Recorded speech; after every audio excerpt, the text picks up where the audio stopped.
বৃন্দাবনের রথ কালাছড়া নেতাজি পল্লী কালীবাড়িতে একল বিদ্যালয়ের শ্রীহরি সৎসঙ্গ সমিতি কলকাতার রথ বৃহস্পতিবার এসে পৌঁছালো বাজারিছড়ার কালাছড়া নেতাজি পল্লী সর্বজনীন কালীবাড়িতে।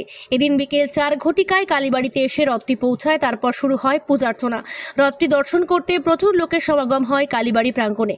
একল বিদ্যালয়ের বরাক উপত্যকার রথ যোজনা প্রমুখ বিনয় ভূষণ নাথ বলেন, সারা ভারতবর্ষে 76টি রথ এভাবে দেশের গ্রাম শহর পরিক্রমা করছে। তিনি বলেন, আধ্যাত্মিক ধর্মীয় বাতাবরণ প্রতিষ্ঠা করাই হলো রথ পরিক্রমার মুখ্য উদ্দেশ্য। আরও বেশ কিছুদিন রথটি বরাক উপত্যকার বিভিন্ন স্থানে পরিক্রমা করবে এবং শেষে বৃন্দাবন চলে যাবে বলে বিনয় বাবু জানান।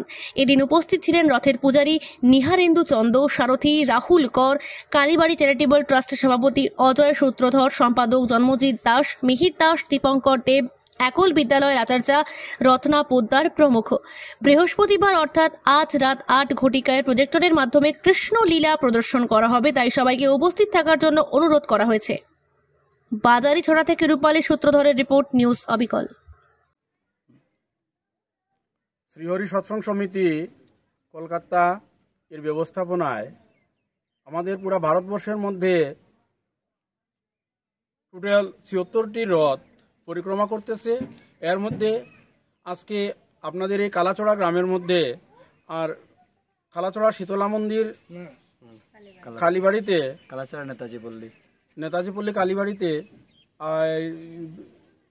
বৃন্দাবন থেকে রাধা গোবিন্দের দিব্য রথ এসে পৌঁছেছে।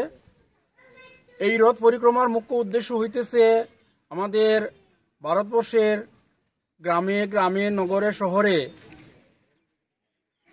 আধ্যাত্মিক বাতাবরণ, ধর্মীয় বাতাবরণ, সেই বাতাবরণকে কিভাবে আমরা পুনরায় আবার পুনঃপ্রতিষ্ঠিত করতে পারি সেই উদ্দেশ্য নিয়ে আর আমাদের এই রথযাত্রা কার্যক্রম শুরু হয়েছে।